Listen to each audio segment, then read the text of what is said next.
निर्णय क्षमता म्हणजे असे काही कुठेतरी पुस्तकात लिहिलेलं आहे आणि ते तेव्हाच्या तेव्हा अरे दंगल भेटली का ते आलं जरा दंगलीचे पुस्तक खोपे साहेबांनी लिहिलेलं आहे ते जरा वाचून घेऊ बडबड वाचून हा चला दंगल मिटवायला असं नसतं तर निर्णय क्षमता येण्यासाठी एक फार मोठी प्रदीर्घ प्रोसेस असते त्याच्यामध्ये अनुभव पण येतात आणि मगाशी कावळेकरांनी म्हटल्याप्रमाणे आपण ज्या व्यवस्थेमध्ये राहतो त्या व्यवस्थेचा मुळातून जर अभ्यास केला तो काही एका दिवसात होणार नाहीये पण त्याची प्रोसेस त्याची प्रक्रिया जर चालू ठेवली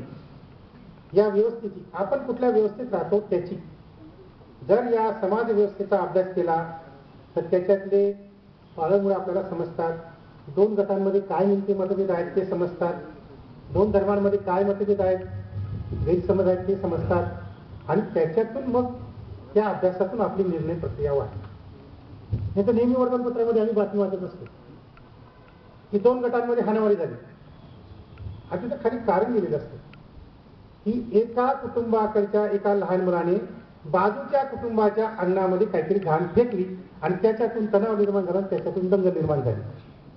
तर अशी घाण फेकण्याने एकमेकाच्या अंगणामध्ये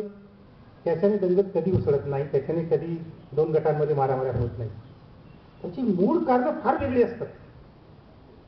त्या मूळ कारणांपर्यंत गेलो आपण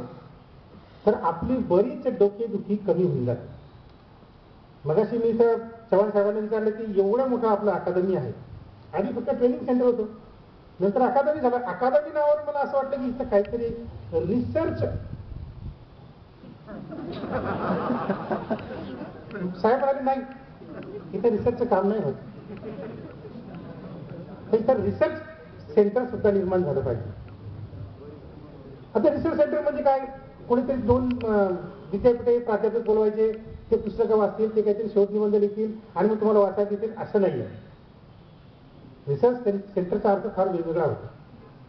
या भागात रिसर्च सेंटर चालवणं म्हणजे या परिसरामध्ये नेमके कोण राहतात ते काय करतात